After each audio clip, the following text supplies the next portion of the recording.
지금 이 영상은 3학년 6반 학생들만 볼 것 같습니다. 3학년 6반만 화요일날 물리학2가 들어가지고 이게 마지막 강연이기 때문에 이제 개학할 거기 때문에 이제 오프라인 수업으로 나갈 예정이니까 그때 일반 상대성 이론을 좀 더 다시 복습하도록 하고, 오늘은 진도를 좀만 나가겠습니다. 진도를 좀만. 그래서 금방 끝나는 걸로 해서 여기까지 본 다음에 오프라인 시간에 다시 한번 일반 상대성 이론을 한번 훑도록 하겠습니다. 자, 우리가 지금 배우는 게 뭐냐면은 특수상대성 이론을 2학년 때 배웠고, 이제 아인슈타인이 특수상대성 이론 1905년에 특수상대성 이론을 만들어 놓고 이제 고민을 합니다. 왜냐하면 특수상대성 이론은 정말 특수한 상황에서만 가능하기 때문에요. 그 특수한 상황이라는 건 뭐냐면은 등속인 좌표계였죠.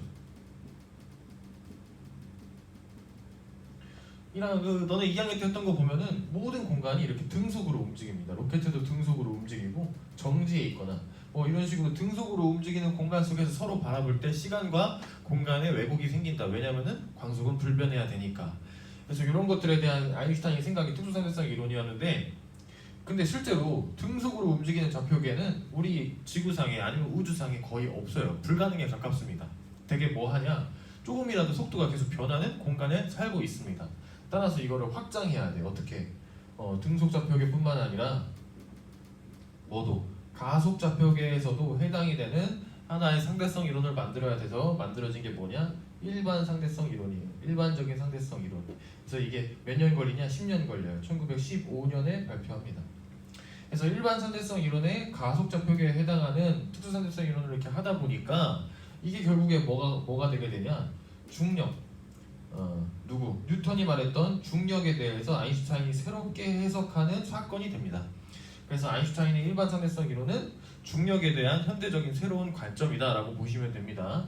그래서 이걸 이해하기 위해서 우리는 먼저 뭐부터 배우고 있냐? 관성계와 비관성계라는 개념부터 배웠죠. 그래서 관성계는 등속으로 움직이는 좌표계이고, 비관성계는 가속되는 공간, 좌표계를 뜻합니다. 그런데 가속되는 공간 안에 있다면 힘이 추가가 된다고 배웠죠. 뉴턴이 말하기로는 가상의 힘, 그 힘을 뭐라고 합니까? 관성력이라고 하죠. 관성력은 그 공간이 가속되는 크기의 반대 방향으로 힘이 작용하고, 가속도의 공간이 가속하는 그 크기에다가 그놈의 질량, 우리가 알고 싶은 공간 안에 있는 그놈의 질량을 곱하면은 이 질량이 받는 관성력의 크기를 구할 수 있다는 것까지 배웠습니다. 예를 들어서 이 사람이 5kg짜리 사람이라고 쳐봅시다. 말도 안 되게. 그러면 이 사람이 받고 있는 중력은 뭐가 됩니까? 50N이 되겠죠. 그러면 이 공간이 정지에 있다면 관성계죠. 관성계니까 그냥 일반적인 상황입니다. 그러면 수직항력이 뭐가 됩니까? 50이 되면서 요놈의 알짜임이 0이니까 그대로 있다가 딱 설명이 되는데, 만약에 요 엘리베이터가 위로 급출발해서 가속이 된다면, 이쪽으로 2m/s 제곱으로 가속이 된다면 이놈 입장에서는, 비관성계 안에 있는 요놈 입장에서는 뭐가 느껴진다?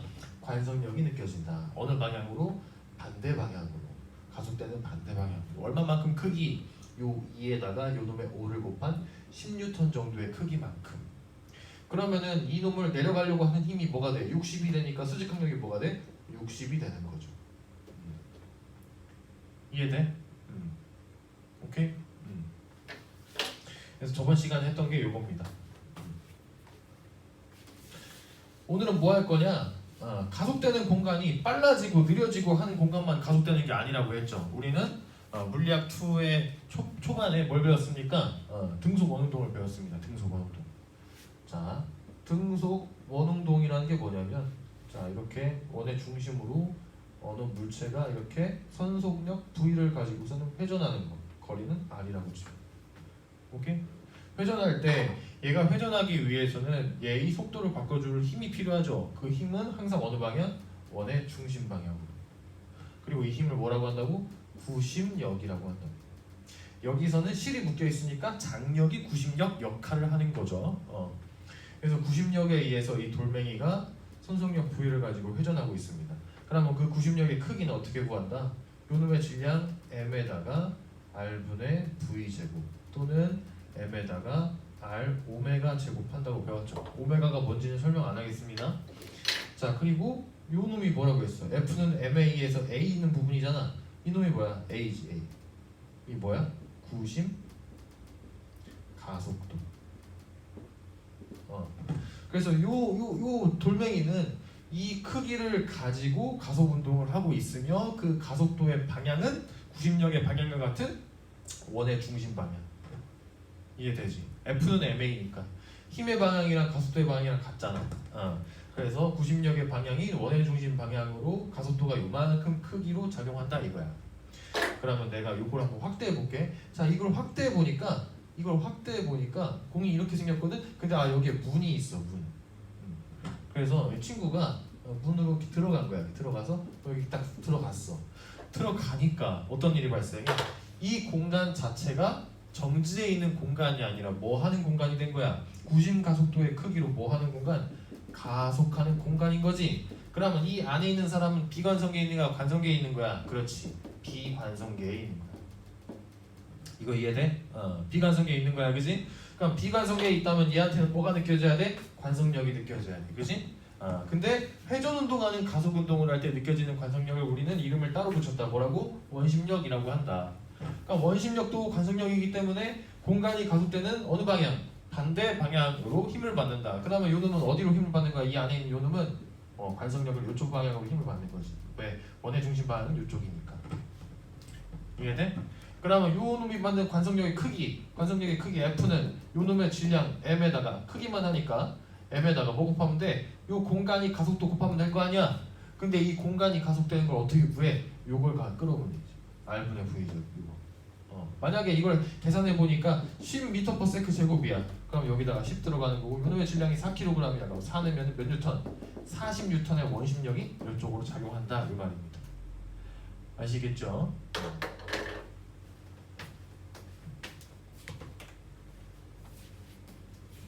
그래서 여러분들이 갖고 있는 프린트에 여기 부분을 보고 여기 부분만 하고 끝내겠습니다.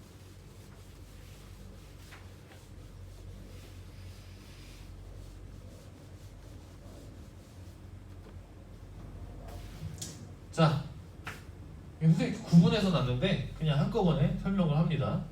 자, 바깥에서 있는 사람이 볼 때, 자, 이 방은 아까 그거를 그냥 다시 그려놓은 거예요. 근데 이 방이 겁내 크지만 조그맣다고 가정을 해봅시다. 자, 이 방은 이쪽 방향으로 뭘 받고 있는 거야? 그렇지, 구심력을 받고 있는 거야. 이거 왜? 지금 이렇게 회전하고 있는 거야? 이거 설명 안 했네. 지금 이 방이 이렇게 선속력을 가지고 이렇게 회전하고 있는 거야. 여기를 중심으로 이렇게 회전하고 있는 방이야. 회전하고 있는 방을 위에서 바라본 거야. 이해돼? 자, 그럼 구심력을 받고 이 공간이 가속하고 있어. 그지? 그러면은 구심력 F는 어떻게 구한다? M R분의 V제곱 이렇게 곱한다. 맞지? 그래서 여기서 이 M은 뭐 공간, 이 방의 질량이겠지. 하지만 여기서 중요한 게 뭐냐? 요거지. 요거 R분의 V제곱. 그러면 지금 이걸 뭐라고 해요? 우리는 구심 가속도라고 하고, 지금 이 상황에서는 이렇게 설명할 수가 있어. 요 방, 이 룸이라고 해보자. 룸. 이 방의 가속도 뭐 크기라고 말할 수 있지. 이 방의 가속도 크기.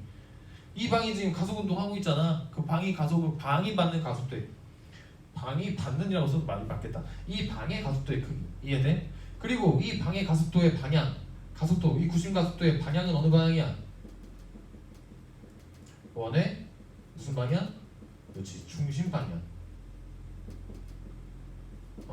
그래서 이 안에 이 공간의 가속도는 원의 중심 방향으로 구심 가속도가 지금 생겨 있는 거야. 저 구심 가속도 때문에 이 속도가 방향이 변하면서 회전 운동하는 등속 원운동하고 있는 모습입니다. 자, 그러면 이제 이 방 안으로 들어와 보자. 이 방 안. 자, 이 방 안에는 자, 이렇게 두 가지 물질이 있어. 자, 얘는 뭐 라지 M이고 여기는 스몰 M이야. 자, 그러면 이 라지 M과 스몰 M은 어디에 있는 거야? 이 공간은 무슨 공간이야? 비관성계잖아. 왜? 지금 공간이 가속 운동하고 있잖아. 이 방이야, 이 방 아니야. 그럼 비관성계라는 거는 뭐가 있어야 돼? 비관성계라는 거는 관성력이 있다. 관성력 있음, 맞지? 근데 그 관성력을 뭐라고 한다고? 원심력이라고 한다고. 오케이? 그러면 그 원심력의 방향은 어느 방향일까? 그렇지. 가속 운동하는 공간에 가속되는 방향의 반대 방향. 여기서 원의 중심 방향이 반대 방향이니까 회전은 이렇게 하고 있으니까 항상 원의 바깥 방향으로 이렇게 힘을 받고 있겠지. 이해돼? 그러면 이 힘, 이 원심력의 힘의 크기 F, 크기 요 크기는 어떻게 구해? 요 놈의 질량 라지 M에다가 뭐 곱하면 되는 거야? 이 공간이 가속되는 거 곱하면 될 거 아니야? 이 공간이 어떻게 가속되고 있어? 어느 크기로? R분의 V제곱이라는 크기로 가속되고 있지. 그러면 얘 요 놈의 크기 F 다시 요 놈의 크기는 스몰 m에다가 뭐 곱하면 돼? R분의 V제곱 이렇게 곱하면 되겠지. 이해돼? 그러면 얘네들이 받는 원심력이 나오는 거야. 그러면은 이 안에 카메라가 이렇게 있어. 카메라가 있다면 회전운동하기 전에 힘이 없지. 그럼 얘네들이 그냥 가만히 있겠지 여기에. 근데 회전운동 하는 순간 얘네들이 어떻게 된 것처럼 보니까 이 방에 이쪽 면으로 싹 붙어버리는 모습이 보여지겠지. 왜? 원심력에 의해서 붙을 거 아니야. 힘을 받아줬으니까 얘는 이쪽으로 움직일 거 아니야. 이해돼? 너네가 자동차를 타고 가다가 아빠가 커브 운전, 엄마가 커브 운전하면 너네 몸이 어느 방향으로 쏠려? 커브하는 반대 방향에 몸이 쏠리잖아. 이거 많이 경험해봤지? 그거 말하는 거야. 이해돼?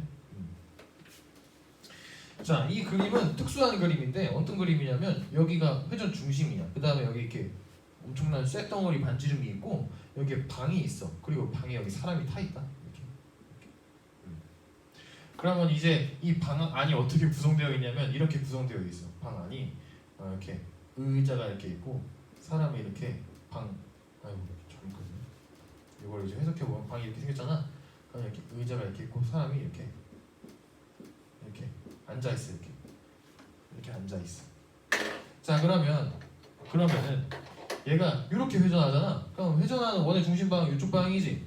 그러면은 회전 운동한다면 이 방 안에 있는 이 놈은 이 비관성계 안에 있는 이 놈은 어느 방향으로 힘을 받아? 그렇지, 이쪽 방향으로 원심력을 받겠지. 그러면 이 회전 운동하는 선속력 V. 자, 원심력은 M R분의 V 제곱으로 구한다고 했잖아. 여기서 오케이? 그러면은 이 사람의 질량이 M이라고 했을 때 이 사람이 받는 원심력의 크기는 이 V가 증가할수록 커지지. 그러니까 돌아가는데 이렇게 돌아갈 때랑 빨리 돌아갈수록 얘가 받는 원심력은 어떻게 되는 거야? 커지는 거야. 그러면 이 장치는 어떤 장치냐면은 처음엔 천천히 돌리다가 점점 빨리 던져. 빨리 돌려. 그러면은 이 사람한테 작용하는 원심력이 계속 어떻게 돼? 커지지. 그러면 이 사람은 자기 몸이 벽으로 막 눌리는 힘을 받는다고. 근데 그 힘이 어떻게 돼? 점점 커진다는 거야. 이해돼? 근데 이 짓을 왜 할까? 이 짓을 왜 하냐면, 자, 여기에 제트기가 있어. 이렇게 말도 안 되지만 제트기가 있어. 제트기 안에 이렇게 사람이 타 있을 거 아니야. 이렇게 타놨겠지. 근데 제트기 보면은 제트기가 등속으로 움직이면 제트기니? 등속으로 움직이면 뭐야? 그냥 보잉 747기 그냥 너네 그 제주도 갈 때 타는 그런 비행기지. 제트기의 특징이 뭐야?